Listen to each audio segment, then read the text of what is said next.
So I've kind of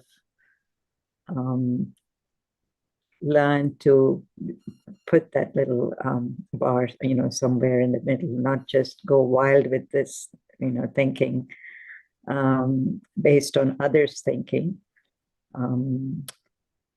And there are days still that it's not so easy. And usually it has a lot to do with your connections in the morning, how much time you have spent with yourself, feeling your original, self, your own strength, your own values. When I haven't done that, for sure it shows up, So yes, it's not always easy, but it is a nice reflection point, I think, especially when you live with so many people. How much of what I did or said or thought was really mine as versus taking on someone else's, anxiety or emotions or, things like that. Yeah.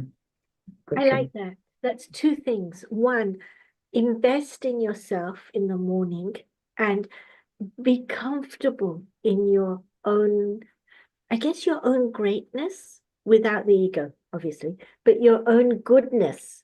And if you're seated in your own goodness, you're not going to be so easily influenced. I love that. That is a strength. Wow. And then I love this point that you've made. Look for the plus. And if you're being proactive, you're less likely to be a sponge. Okay, I can take both of those. Thank you very much. Those are really good points to go away and practice this week. Okay, so now I'm going to turn the question around and ask you, how do you influence others positively? And what are the steps that you would think about so that you are able to do that? And what is the difference between influence and inspiring someone?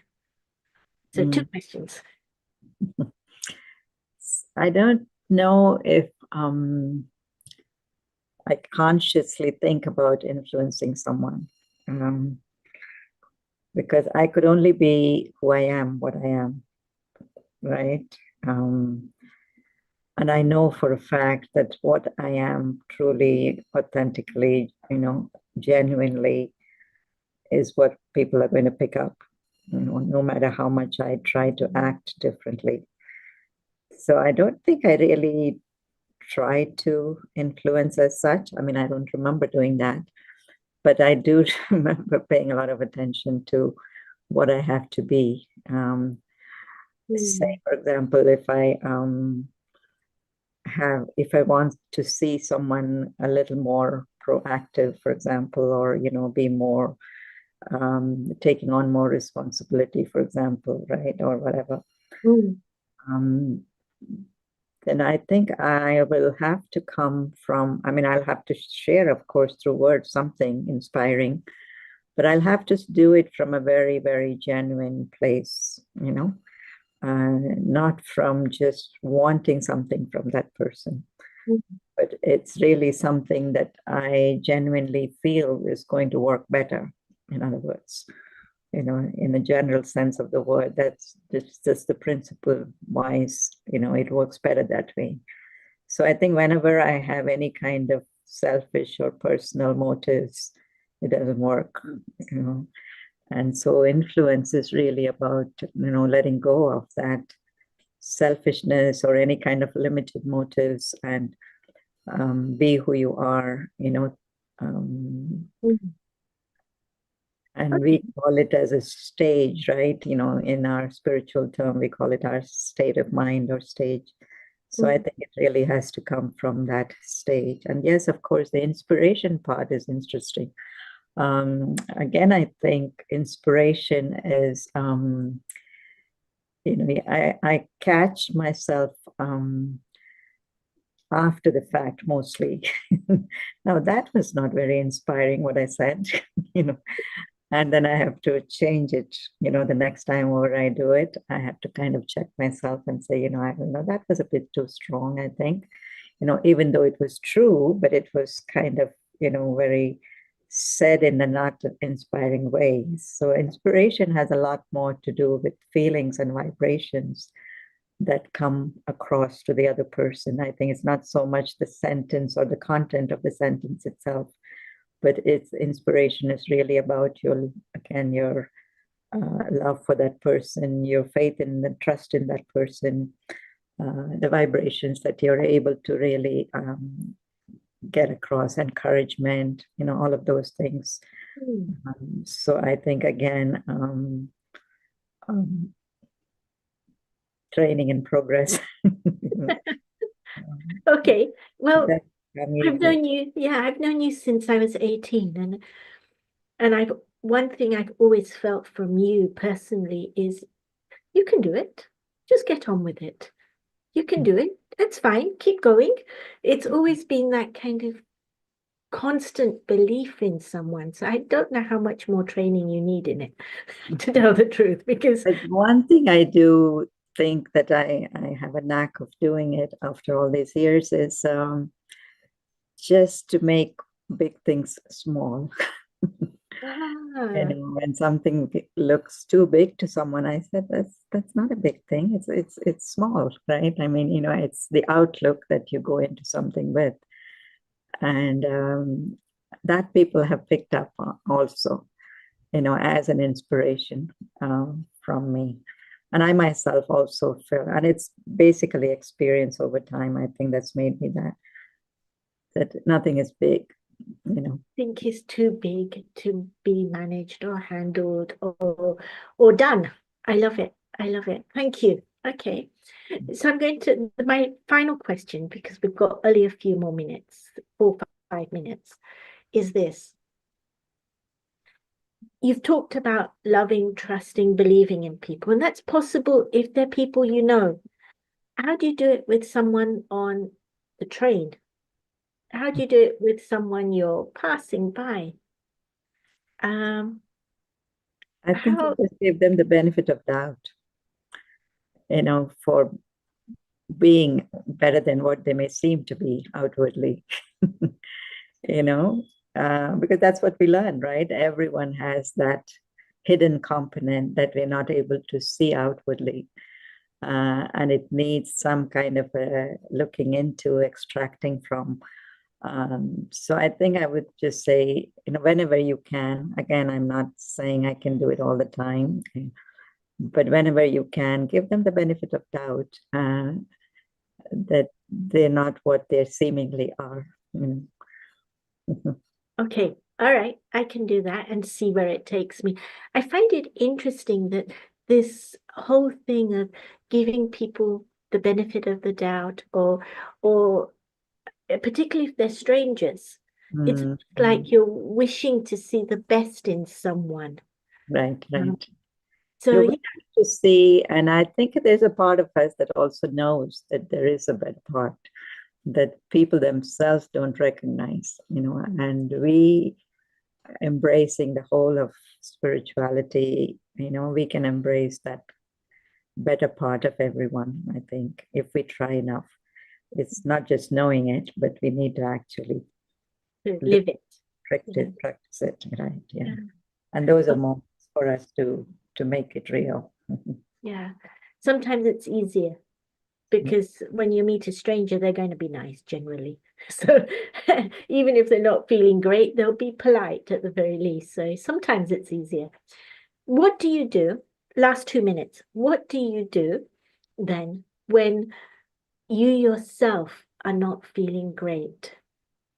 How do you then influence yourself or inspire yourself to get out of that mode? Sometimes you just kind of wake up in the morning feeling a bit gray.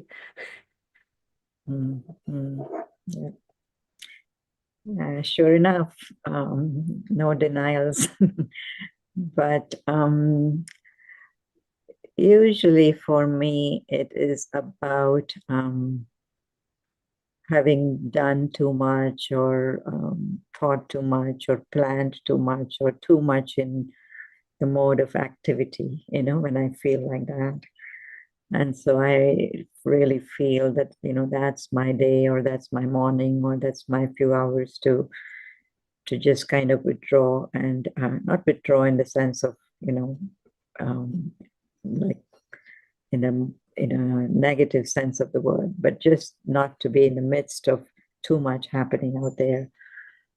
And I would take time to just look out the window and enjoy the green, and do some deep breathing, and just do some stretches, just the normal mundane day-to-day things, noticing the colors of the flowers, the trees, which it's, by the way, it's blue. I mean, it's so beautiful now in the spring. I don't think we've ever seen spring like this, because it's rained so hard over the last 2 days. It's like spring just came like live overnight, the grass and the trees and everything. So that itself, I think, for me is very refreshing and energizing in a different way. And then after a while, I think you kind of mostly you can get back to yourself, I feel, with that true connection with the self. Mhm. It sounds like you're talking about self-care and being just kind to yourself, Mm. not wallowing in a sad mode or a gray mode, and not being hard on yourself either. That's Mm. really beautiful. Thank you. And we're now at 6:30, so we do need to begin our event. All right, okay. For those of you who are just joining, we've had a fantastic conversation about taking care of yourself, I guess, is what it's about in essence, and being your best self and supporting yourself on that level. I hadn't realized that's where the conversation would go, but I know I'm walking away with 3 or 4 things that I can start implementing straight away. So some of it will be on YouTube. So do have a look at that before it gets edited off, I'm afraid, because it's not the official event. So welcome to the Inner Space Covent Garden talk. Our talk today is don't let your ego get in the way. Whether you're a creative, whether you want to learn new things, whether you want to just make more space to enjoy your life as an individual, we're going to have to get our ego out of the way. But do we know when we have ego in the way? It's actually in our way. Do we recognize it? It's when we get upset, defensive, when we start comparing or competing, when we feel inferior or superior, when we want more control or more spotlight.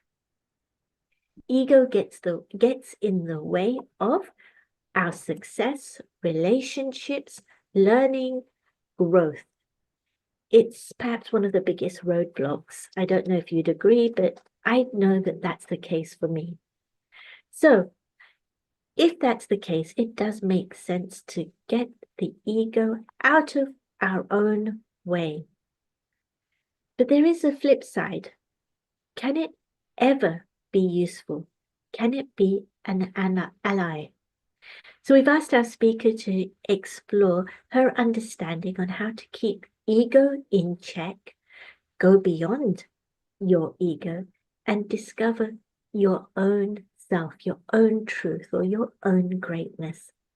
Our speaker is Dr. Kala Iyengar. She's been a paediatrician and now is currently the director of the Peace Village Retreat Center, which is set in acres of wood and streams in the Catskill Mountains of New York State. I think it's one of my favorite retreat centers. I visited not all of the retreat centers that the Brahma Kumaris have, but most of them. And this one is one of my favorite. It just gives you space and heart. And it's not just the land or the plants or the woods or the waterfalls. It's the people there that kind of lift you as well. So Dr. Kala Iyengar is going to be sharing with us for around 40 minutes.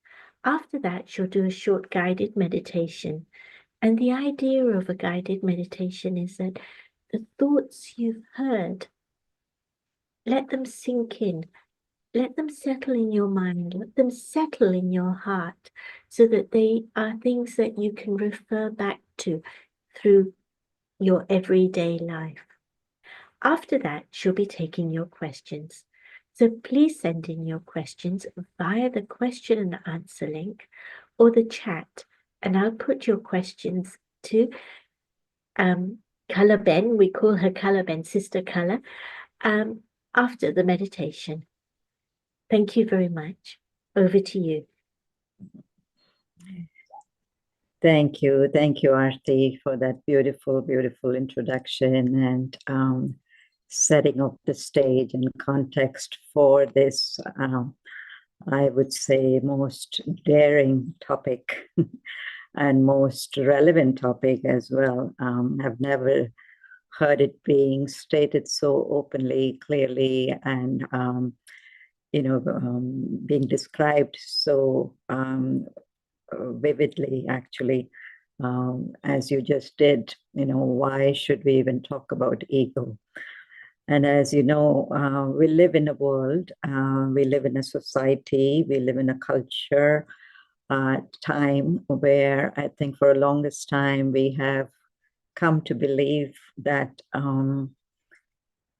ego is a very important part of ourselves, right?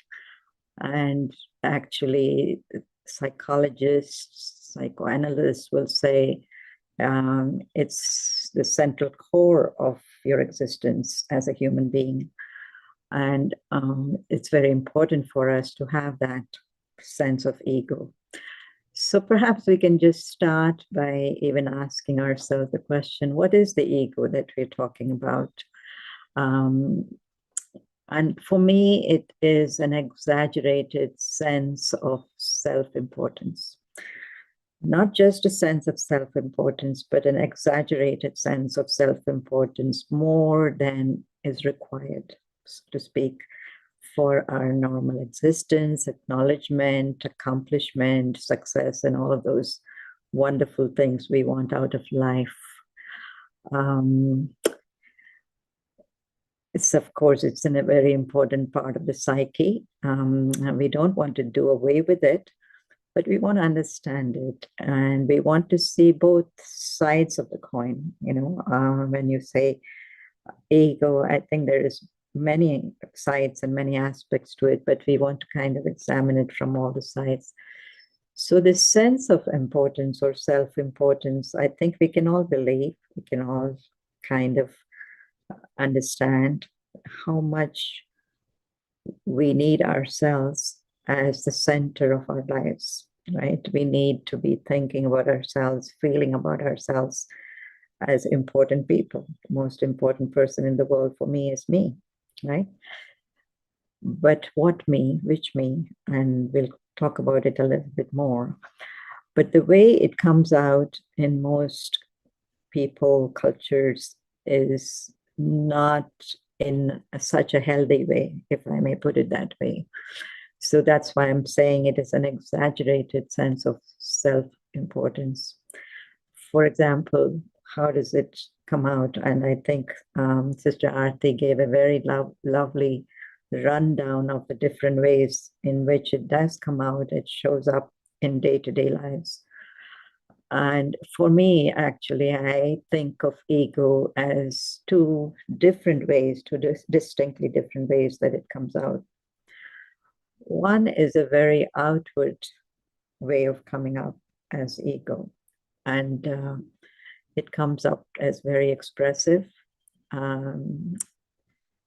sometimes as controlled, yes, sometimes arrogance, I'm much better than you. I can do it all, and you can't. Abrasive at times, sometimes putting people down in the face of your own ego. Others are hurt by that. But there are other times I feel equally where it doesn't come out so abruptly or so openly, but it is something that is more silently brewing inside you. In other words, on one level, you feel your own importance, you feel you have to be given that importance. And yet the way you express that is not openly, you kind of hold on to that silently. And when you're not given that seat or that position or that, importance, then it comes in the way of insult, that this one has insulted me, and the other person may not have even tried to insult you, but I felt it as insult. One is blatant insult when people will come and try to, look down on you and talk down on you. But this other person may not have even meant to do that. And yet I feel that, I was not given the right importance or the number or the seat or whatever.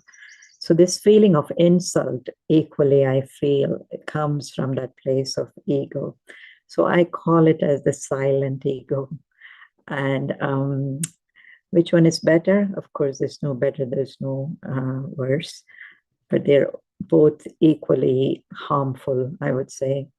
One comes across as hurtful of the other, although it still does lots of damage to the self.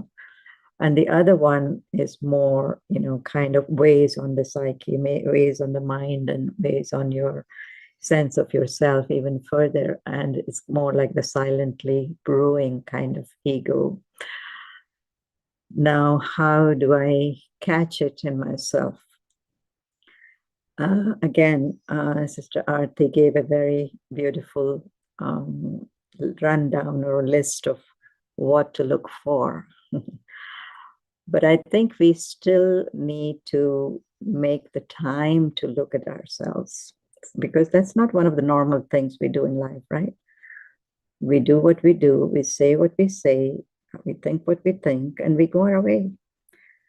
We don't look back usually and say, what was that all about? How did I feel? Why did I feel? Or what came out of my mouth? Or how would I have, this person felt because of what I did? We don't look at those kind of things.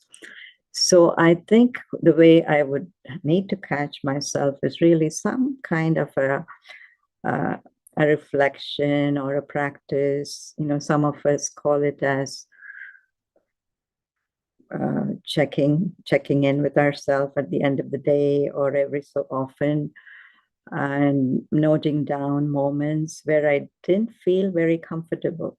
And I didn't feel very comfortable because I made someone else feel not so comfortable. Usually that's the reason, right?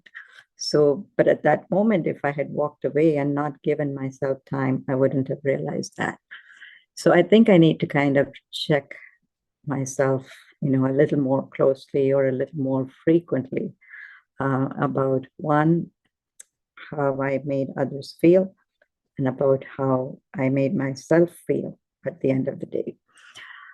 The other thing I think that is a good indicator of this ego is how content do I feel? Contentment, I think, is a very, very beautiful virtue or a value. It's a very complete virtue. In other words, it makes me feel complete. And if I feel anything has been lacking, anything has been missing for that matter, then I think what it's telling me is that there was something not so right in the way that I dealt with something. There was some element of self-indulgence or self-importance or something that, even though externally I might have performed very well, I might have gotten the success that I really wanted to get. Outwardly speaking, the project was a success. But internally, when I check myself, and there was something that is missing. Again, it's a feeling, right? It's a checking in on a feeling. And further than that, I also feel this contentment has to be like an infectious thing. But not only do I need to feel content, but the people that I work with, that are part of my team, The people that I live with, for example, that I am interacting with, they also have to have that sense of contentment. And sometimes you can feel it in the air, that it's a little heaviness in the air. Even though everything went well, everybody cooperated, but you can kind of sense that heaviness a little bit. So I think I need to be a little bit more astute and sensitive to people's feelings of contentment. And the other thing I feel is also that, okay, success, yes, I got the result, yes, but how easy was it? Or how stressed was I? How, how did I feel stressed about it? Because I think when there is a very pure sense of the self, the other way I think Arti had put it is, if I'm coming from a place of pure inspiration, pure incentive, pure energy, pure enthusiasm, for example, then there is a lot of easiness to how I go about accomplishing what I need to accomplish. But if there's any kind of a heaviness, burden, stress, so-called stress, then I think I would say that there is some element of negative element. And most of the times I have found it has to do with me, the sense of I and me that I want to carry forward as the best, the better than you kind of thing. So was my success easy? Did people feel good about it? And again, some of the indicators of the damage that ego can cause, I can pick it up from that. Again, from the stress that I pick up. Again, I could have been very good at what I was doing, and I could have gotten the result passed and everything. But I had to work very hard for it. And I had to work very hard to sustain that success. So that's stressful, isn't it? So ego, I feel, causes a lot of labor and hard work to get to where you have to get. And of course, as we all know, the stress always causes health issues, right? Whether it's the heart or, blood pressure or, anxiety related illnesses and things like that. I always feel that ego is such a root cause of so many illnesses, physical illnesses. I'm talking about coming as a pediatrician or as a physician. I have seen so many of the major health conditions directly related to these negative traits that we carry with us. And out of all the negative traits, ego is one of the main ones. Ego also gets you upset very easily, angry very easily, and you end up losing your friends, right? It distances people, destroys relationship, or at least it takes away from the joy of good relationships. And most importantly, I also feel it deprives you of the joy of using some of your original skills of learning. In other words, being open to more learning. So ego kind of makes you fixed, in your ideas, as if there isn't a second or a third way to do it. It's my way or the highway, as people say. But there could be a better way of doing something coming from someone else. And maybe there's something I could learn or everybody could learn, and it could lead to something even better and more creative. So, but if I'm holding on too much to my way, the highway, then I'm depriving myself as well as the others out of that learning curve and growth that could be waiting for me out there. Life is full of, making certain choices and taking certain routes, certain paths. But then once in a while, we have to change it based on our realizations, based on what evolves for us on that journey. But when we are egocentric, too much of ego involved in it, I don't adapt so easily. I make it very hard for myself to make changes. And so I feel that's another big source of stress also. I lose my creativity in the midst of ego, right? I'm so caught up in my ego struggle that I can't think of creative ways to deal with this conflict of interest, so to speak. Many times the ego comes in when there are two people with two totally different interest groups. So I think it's very important for me to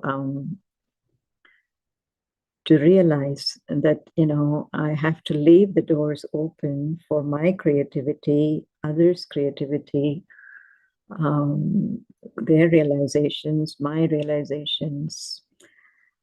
And ego, as you must have heard this very famous sentence, ego is erasing God out, right? EGO, erasing God out. So what I'm thinking really is not so much, even if you don't believe in God as God, but some kind of a divine connection with the universe. The insecurity that comes from not having that faith or trust in that divine connection with something bigger, someone who knows you better, someone who can be a better guide for you or a better companion for you, that deep instinct of trusting. I think you lose that in the midst of ego as well.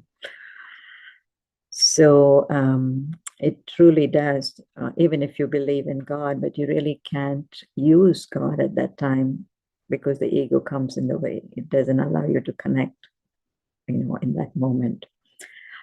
So that's, I think, is a big minus for some, at least. And then I'm thinking of, is there anything really that we gain from your ego, the real what ego that we are talking about? And I don't think ego has a real gain, but the sense of importance for the self is very important. The sense of self-identity is very important. And it perhaps is because of our lack of sense of self-identity, true identity, genuine identity, that we have developed this sense of false importance. And we're calling it as the ego, the self-created ego. It's not the original sense of id, psychologists call it id. It's not that original sense of self-identity, but it's this false sense, fabricated sense of self-identity that we have created, which is many times related to physical accomplishments, physical appearance, physical talents, physical assets sometimes, or physical connections. But it doesn't come from your own original nature of who you are, so to speak, as a human being, as a unique human being, as a special human being with special talents and unique talents. And I think this is something that I would like to, just stay focused on for the next few moments, perhaps. That do we take time to enjoy our own self? Not what we have done, right? Not what we have kind of developed ourselves into, not even our physical talents, but some of the most inherent things that we have come to this world with, And I'm thinking now of, what I mentioned even before, our inherent skill to learn from an experience, for example, right? Not learning just in schools and colleges and, in the notebooks, but this learning that comes in real life by just stopping and recognizing that I have just about used patience, for example, as a skill. And I am perhaps very good at that. And maybe more so than the other person or the other person. But it's not even about comparison, but just acknowledging, noticing, and kind of stamping that part of me as the real me and giving myself credit for that, feeling good about it. And I'm calling that as true self-identity. And also, in spiritual language, we think of certain qualities that are almost unique to everyone across the board, no matter which part of the world you come from, which religion you come from, how old you are, whatever. But these qualities, we call them as inherent or original, authentic qualities, like peace, like love, like joy, like happiness, like wisdom, basic wisdom. So if we spend enough time with ourselves, as if we are, full of these qualities, we are inherently good, for example, then actually there is no need to create a false sense of my self-importance, right, around it. So it's almost like a fabricated, image of myself, and I don't need to do that. But my image of myself is in itself very pure and very soothing, very comforting, very gentle. And this is why many times in our reflections or meditations, we think of ourselves as just very simple, beautiful human beings with human energies.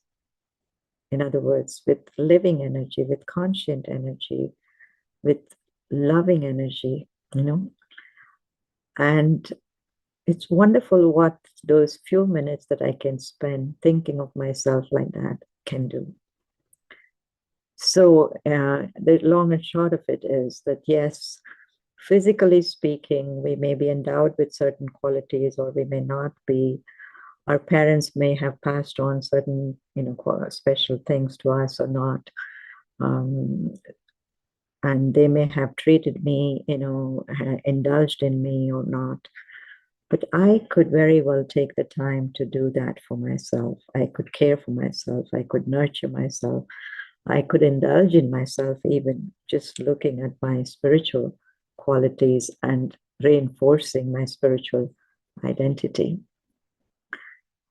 And this is what I'm then coming back to, actually, that why not I, as a matter of fact, there's a very beautiful sequence that happens when I start spiritually looking at myself, when I start living an inner life, so to speak.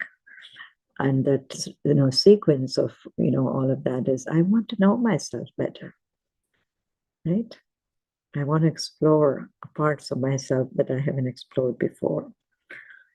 And there is a lot to know, I'm beautiful. I have the capacity to come back to a state of peace, even after getting upset. Because what made me upset was because it triggered something in me, in my mind. But if I let go of that trigger, and if I come back to my baseline of who I am, what I am, I'm peaceful. Maybe something somebody did, kind of created an, bitter feeling in me, did not have good feelings for that person. But suppose I forgot that event. Suppose I forgot that encounter and I were to just look at the person and myself. And I could really go back to a time of pure connection, loving connection, right? So these are little exercises or practices that I can give to myself, where I say, it's self-knowledge, who I am. And when I know myself in this pure and positive way, how do I start feeling about myself? It's an automatically, there is a sense of elation, There's a sense of good feelings for myself. And I call that as self-esteem or self-respect, because if I have everything that I'm looking for in the other person, why should I develop ego? I just have to be very, very knowledgeable about myself. I have to have that self-esteem for myself, and I just have to have that kind of elevated self-respect for myself. So I think in a world where everything starts with connection with the outside world and with the people outside, we have forgotten that sense of true connection with the self. And this is what I would like to bring back to the table today, especially in the context of ego. That how do I start spending quality time with myself that makes me feel good? That I feel I know myself as someone positive, someone giving, or someone patient, or someone forgiving, or whatever it may be. So it could be any little quality or virtue that I can see in myself, but let me start feeling good about that. Of course, we have to give time and attention to that, right? Which is most difficult in today's day and age. We think it's not important enough. We have importance, we have time, we can give attention to so many other things, but not for this. But the other thing I also wanted to say about how do you really overcome this sense of ego. One is, of course, as I said, you have developed a skill, you're good at something, you can do better than others, and you know that for a fact. But rather than taking full credit for it and indulging in that, overindulging in that, why not I offer it for a greater good, for a greater good, a cause of greater good, right? How many of you perhaps would have, done some kind of a volunteer work or done something pro bono or something like that, and not really got paid for it, right? Share it without a price. And how did it make you feel? Good, right? It made you feel bigger. It made you feel higher, even though you didn't do, openly, or nobody else might have recognized you or acknowledged you for that fact, but you actually felt good about it in yourself. So there's something in each one of us. There is this part of goodness that wants to give of yourself. And again, we don't think enough of it. We don't do enough with that goodness part of it. And so what I may, throwing you out as a challenge to you is, so why don't you try it? Offer whatever goodness you have, whatever talent you have, whatever special assets you have, if you can, of course, afford it. But do it in small portions, just maybe an hour at a time of, just basic time that you can give to somebody. Talking to somebody, caring for somebody, volunteering for something, making someone's garden beautiful, or planting a tree, all of those good things, right? So I think all of those kind of melt the ego, because we live in that headspace of me, me, me, me. And whenever we do something that is not just about I or me, it breaks that wall. It melts that ego, and it brings out that soft part of yourself out. And you start actually exploring your self-respect. And I really feel that is the antidote for ego and self-indulgence, which is self-respect, self-esteem. Sometimes you can, of course, go through the way of inner wisdom, inner exploration, inner meditation, all of that. But sometimes maybe you don't have the patience to do it. You don't have the belief in that to do it, but you can do it outwardly too, but more by sharing what you have, offering what you have for greater good. And I just wanted to say that. And the other one that I think is very important is let go of it. Let go of that sense of self-importance for whatever you're good in, especially if it is overripe, especially if it's overtime. In other words, if you have held on to a position long enough for being good in something, and it's time for someone else to come on board, to be nurtured, to take that position, try letting go. I'm sure the universe will find a better role for you, better job for you, better position for you, better whatever for you. Of course, again, if you can do that, I think it's a very nice challenge to take on, because whatever the right hand lets go of, there's something that the left hand is going to receive at the same time. I feel very strongly that that's the way the universe operates. So not to hold on to the I and the me, and block this process of very healthy circulation of energy, but to allow for that circulation to happen. And as I've said, it's very important to develop this inner practice as well. I do want to dwell just a few minutes on this aspect of how you can sometimes confuse, it's a very gray line, so to speak, from this point or this place of inspiration that comes inside you, right? There are times when you feel very inspired about something. There are times when you feel it's a very pure incentive. And there are times when you feel it's really going to benefit, the greater good. By all means, go for it.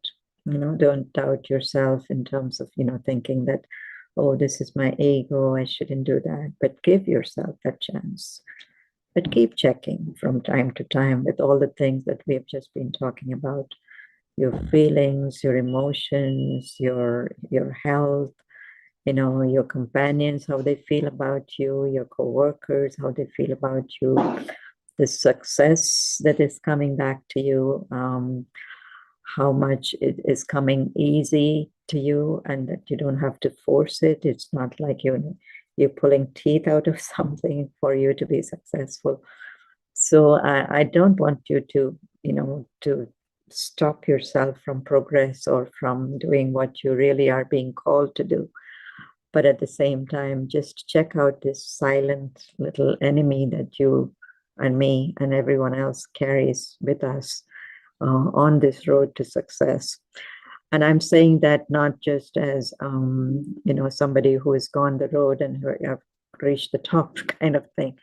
But I think this ego thing comes with us all the way through, no matter how elevated a path that you have taken, no matter how deeply spiritual you are, no matter how regular you are in your practice and, service field. But I think it's, we compare it to this, there is a game that we play as little kids, snake and ladder. I'm sure you have played that game many times. Snake and ladder. And then the last thing that you have to reach is the goal of 100. But just before that 100, the last one to bring you down is, I think it's at 98, the big snake that takes you down all the way to the last line, I think. So it comes with you so hard, so silent, that all of a sudden, you thought you're doing so well and you blow up. And, it's kind of showing you that, no, you haven't done it all. There is still this silent ego that you are carrying with you. So I'm speaking really from that place of being honest and genuine with your own self. Just be careful to not discourage anyone from anything. but to know that there is a way out of it, by gentle checking, by holding your highest self, as your own companion, and also to look up to the universe that is always there to help you, and to look up to the divine source that He's always there to help you too, as long as your heart is honest in dealing with all the negative elements and getting rid of all the negative elements in your growth. Help is always available. But I do need to make time. I need to be attentive, and I need to be checking in with myself all the time. So I'm hoping that all of this has been more inspiring than scary. um, uh, because just as much as there are snakes bringing us down, there are also ladders taking us up. And the ladder is really our identity of our pure self. We are made pure, we are made positive, we are inherently good. It's just that it's been hidden all over by these negative traits that we have inherited from our life's journey, right? So I am going to lead you with that and see if we can do a few minutes of reflection and meditation to help us experience all the things that we have talked about, if I may. So once again, this beautiful being that I am so familiar with,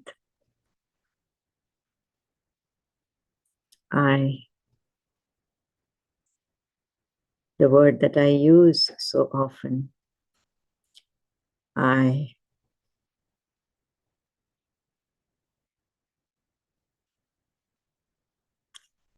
the one that I think I know so much about, I,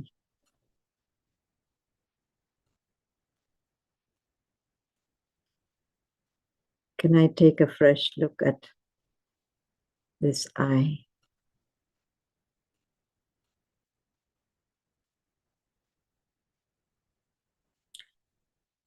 Perhaps give myself the benefit of doubt that I am more than what the mirror reflects back to me. That I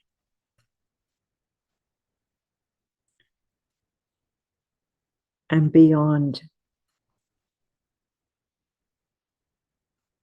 what people have said I am or believed I am.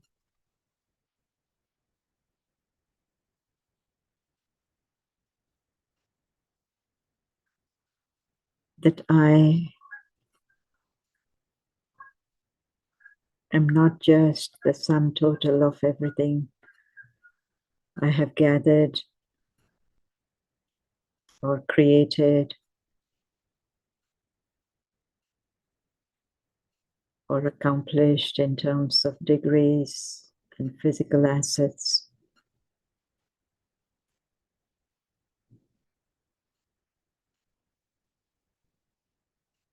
But I am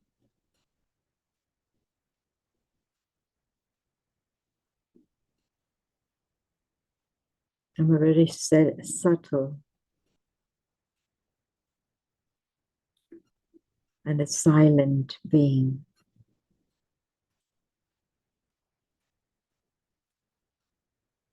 Of pure, positive energy.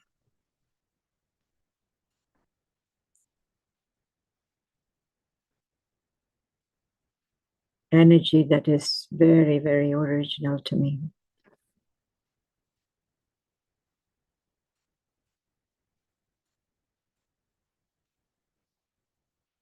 full of peace, full of love.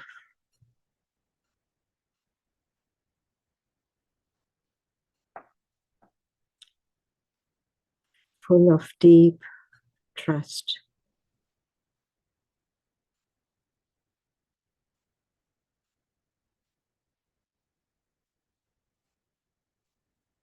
And most importantly, full of pure joy. The joy of just being.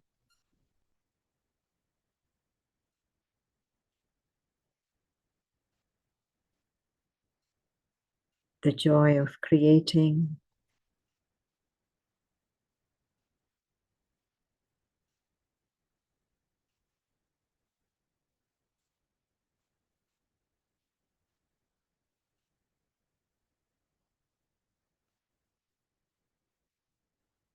The joy of realizing.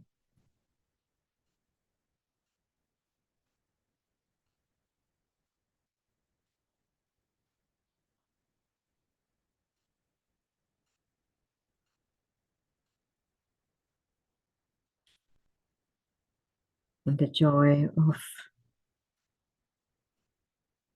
simply living every moment to the fullest.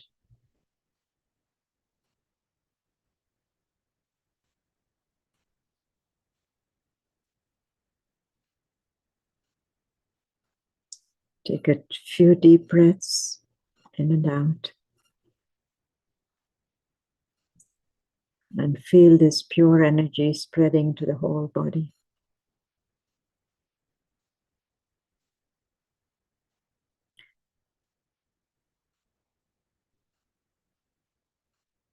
This is who I am. Spirit in a very pure form. Full of life.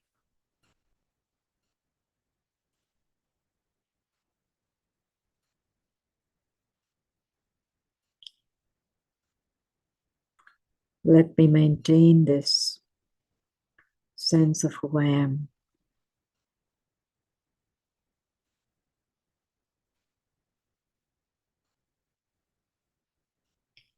Let me sustain this self-respect on a regular basis.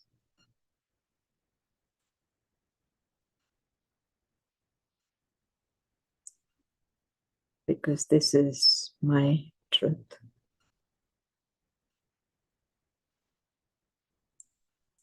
Shanti.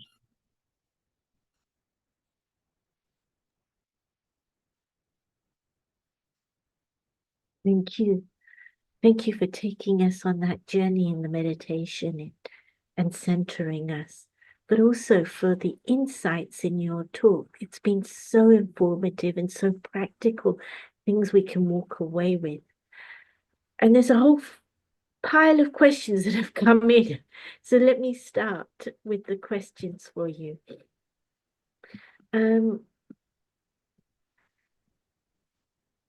person's talking about how they'd been very successful about 5-6 years ago.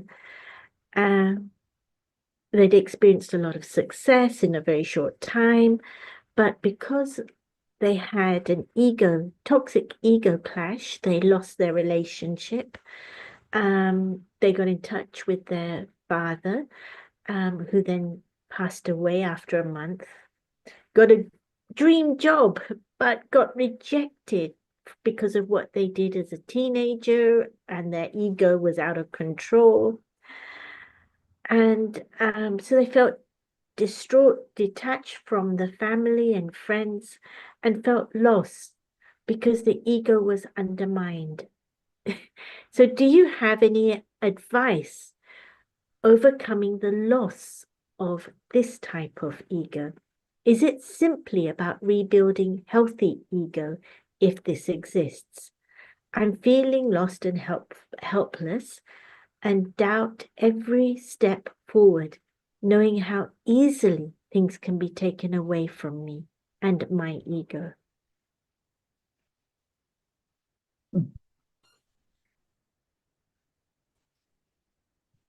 What I can feel from all the things you have said is the honesty in the hearts of those who have said it. And so where there is honesty, I've also learned that there is very easy way to receive help. We can try to hide things. We can try to avoid the truth. We can try to ignore the truth. But once we have faced the truth, once we have accepted the truth, I think that's the road to success, right? That's the road to getting help towards that upward journey going. So what I would say in short is that, yes, definitely look at these lessons as lessons, invaluable lessons to move forward. Put them behind and let them not weigh you down, but let them carry you forward, make you light, and come back to the real sense of who you are, the self-respect, the spiritual respect that you can build for yourself. And step by step, of course, that means, building healthy relationships, building healthy habits, building a healthy and a beautiful personality for yourself. You don't have to lose, the real assets or the real things that you're good in, but build over on top of it the added assets that you have, which is your spiritual assets of love and care and, inner strength and resilience, good relationships, all the lessons that you have learned. Combine the two together, right? I think you're not alone on this journey. If that's reassuring to you. We've all gone the same way, I think, more or less, some more, some less. But this is the time to rebuild our true selves, is what I strongly suggest that you believe in and start doing something about rebuilding that self. And that's through reflection, through journaling, through meditation, through spiritual knowledge, all of that.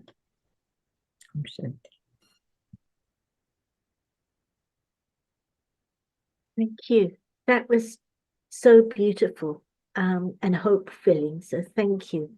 The next question I have for you, the person is asking, what is your definition of ego?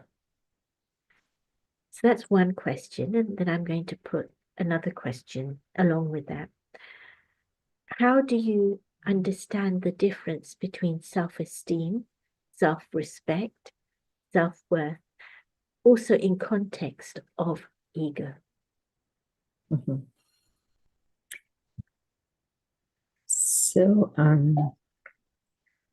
I think very simply put, there's many elaborate definitions of ego, but in my experience, it's really this exaggerated feeling and sense of self-importance, whichever part of the self that you are blowing it up, and giving it more weight than it is due, so to speak, in the context of real life and whole life. So I think that is what I would say my definition of ego is. I think these words that we have used as self-worth, self-esteem, self-respect, they're kind of, steps to the same thing, I feel. But most important, I feel, is amongst all of them is self-worth that is based on self-knowledge, actually. Because what is lacking is, the real true wisdom or the knowledge of who we are. And if we can go back to the roots of that, self-worth, I think then it'll come back naturally one after the other. Even when I know, for example, I am a spiritual being, for example. Now that's just a word, right? Spiritual being, but what does it mean? What is the truth of that knowledge, of that sentence or that word? So there is a body of knowledge that I need to kind of explore, perhaps, to really give me a sense of who I am. And once I'm able to do that, the worth that I give to myself, the value I give to myself will be different. And based on that, I will look at myself differently. My self-esteem would be different. In other words, how do I look at myself, up there or down here? That's my self-esteem. And then, of course, self-respect is something very beautiful that you develop for yourself, where it's this platform on which you stand to face the world or to do anything, even on a day-to-day basis. I stand on my stage of self-respect and then act my role in life. And then what I say, what I do will definitely have more of an impact, different impact on everyone that I come across. So, I've come up with visual things that I've tried to, practice for myself. That self-respect is like my stage and my platform. Self-esteem is more like, how I look at myself, my vision of myself. And self-worth is the value that I give to myself, a dollar amount, so to speak. If I were to weigh myself against something that I'm being offered, how much am I worth? That's my self-worth. But all of that is based on self-knowledge. Okay. Thank you. There's so many more questions flowing in. Let's see how many we can get through. The next question I have for you is where there has been a clash of ego and you've hurt someone and you now feel guilty about a decision you made and how you made someone feel. I can't speak to this person, but I feel so bad and I blame myself. I ask God for help, but I don't seem to get any answers. I am deeply, truly sorry for the hurt that I caused this person. What are your thoughts? Where would you guide someone in this situation? Yes. And I think, again, this question or this story is the saga of many of our lives.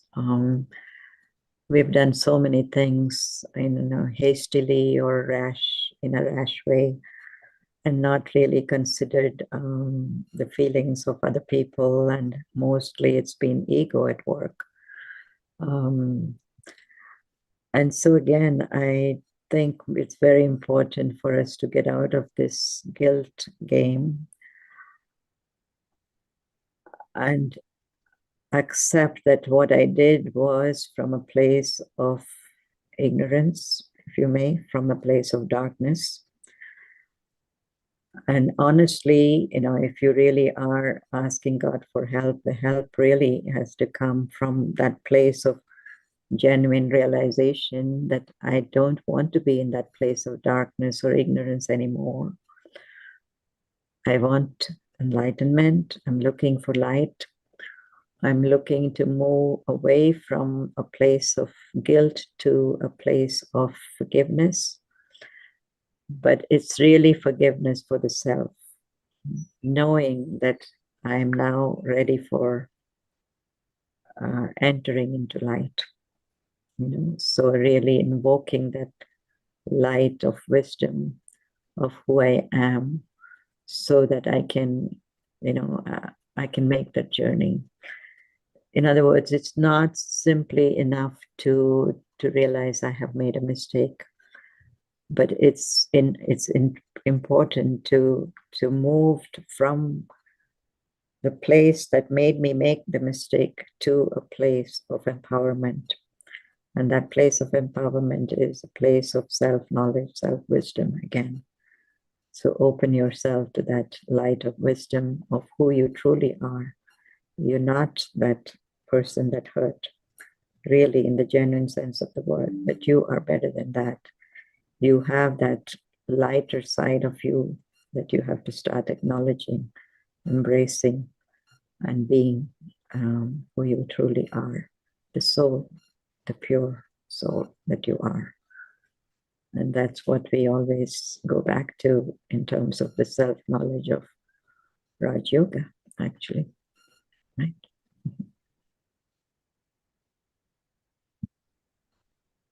Thank you. Another question. The person's about to start a new job. They are experiencing menopause, and the result of the menopause is that it's affecting their memory. It's not as sharp as it used to be. And they had concerns regarding potential difficulties because their memory is not as good. Any suggestions for navigating it rather than tripping over their own ego? I think one thing that definitely helps memory is just some simple practices in concentration and meditation and deep breathing and clearing of the mind, because we are overthinking. Memory is one of the results, memory loss is one of the results of overthinking, overburdening our intellects. So spending some time regularly every day, just clearing the mind, of things to do, things that you feel that are too important, you have to think about, find the solutions. No, you don't have to do any of that for the next 10 minutes. Just clear your mind with this deep trust that it will come to you, and you just want to be empty, and you want to be at peace, and you want to invoke the help of the divine from you, right?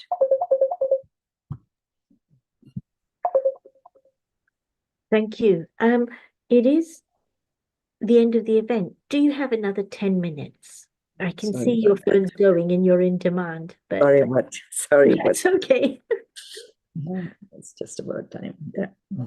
Okay, sure. Go ahead. Okay, so another question. When I'm meditating, I unknowingly create negative thoughts of hurting myself or others. I know I am not that thought, but it still makes me feel guilty that how can I create such a thought? And the more I try to go away from the thought, it keeps coming back. How do I get over this fear that I am contributing to the negativity of the world by creating such a thought?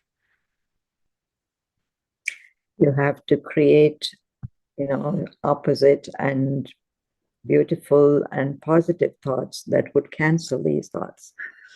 And it could be very, very simple, like I am originally positive. I am originally beautiful. I am originally pure. I am originally giving. I am originally forgiving. So you have to remind yourself, we have forgotten these things over a period of time.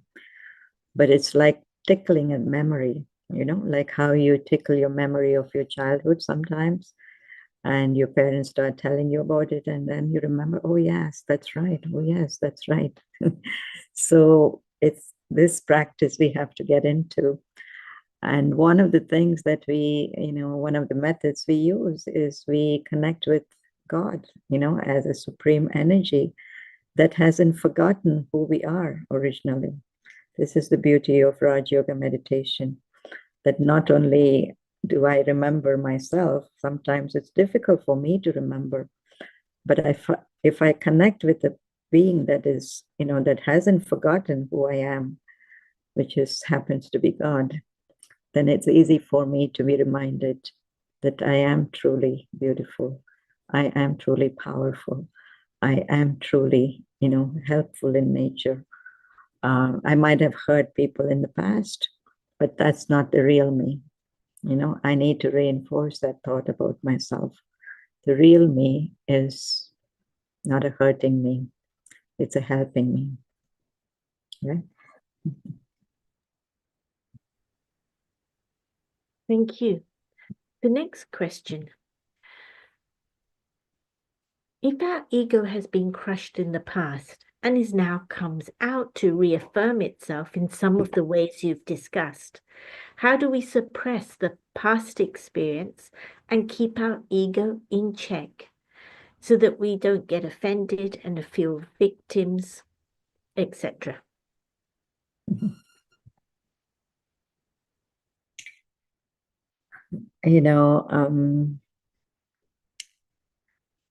I think there is a word that we have forgotten also alongside of this ego clash or ego, conflict that we get into. And perhaps many of us don't like that word even. And it's called humility. And it kind of makes you feel weak, right? When you say humility, why should I be humble, or why should I use humility? But I think it's a beautiful weapon. It's a beautiful, what shall I say, antidote again, for ego. And it kind of, it works. It works always. And I don't think it, you can't inculcate it in the spur of the moment. But in times like this, when you are tempted to kind of, again, feed into your ego, use the alternative. What if I didn't use ego, my ego, to kind of confront this situation, but I used this thing called humility to face this situation? I'm going to step back and perhaps, or maybe it has to do with patience, for example, and wait for the moment when the real truth about myself is going to come out. Say, for example, somebody is really defaming me for something, and I know it's not true. And my instinct is to fight it back and say, no, this is not true. This is not true. But I have found many times that, just fighting it at that time at the level of words and language doesn't help. What really helps is to kind of disconnect from that whole scene and use the inner armor of humility and say, okay, let them believe what they believe in. But later on, the truth of who I am is going to be revealed, right? It's not worth it to fight the battle of the ego, in other words, is what I have realized many times. Because many times you don't get the word across at that moment, but it's a matter of waiting it out. It's a matter of being patiently waiting for the moment when they'll be willing to listen. Or perhaps I don't even have to prove that, but drama will itself reveal itself as I'm, right. I'm in the right. So I think it is patience, it's humility. There's a whole lot of virtues that are really waiting to be used, again, as antidotes to replace ego, I think. Self-respect, as I said. But they all have to be drawn from the soul, the original, authentic soul that I am, this pure energy that I am. We have kind of distanced ourselves from them so long that we think it's kind of not there, but they are all there, waiting to be drawn. And again, the more time we spend with ourselves, the more we connect with a higher source of pure positive energy, the more we are reminded of who we truly are, and we can call these values and virtues to our rescue soon. Okay. Thank you. Thank you so much. There's a number of people asking about the meditation script. I'm guessing Sister Color was so generous and we joined her on a journey of meditation that she extended to us. Or have you got a written script? No, I don't use a written script. It's usually something that comes from the heart in the moment.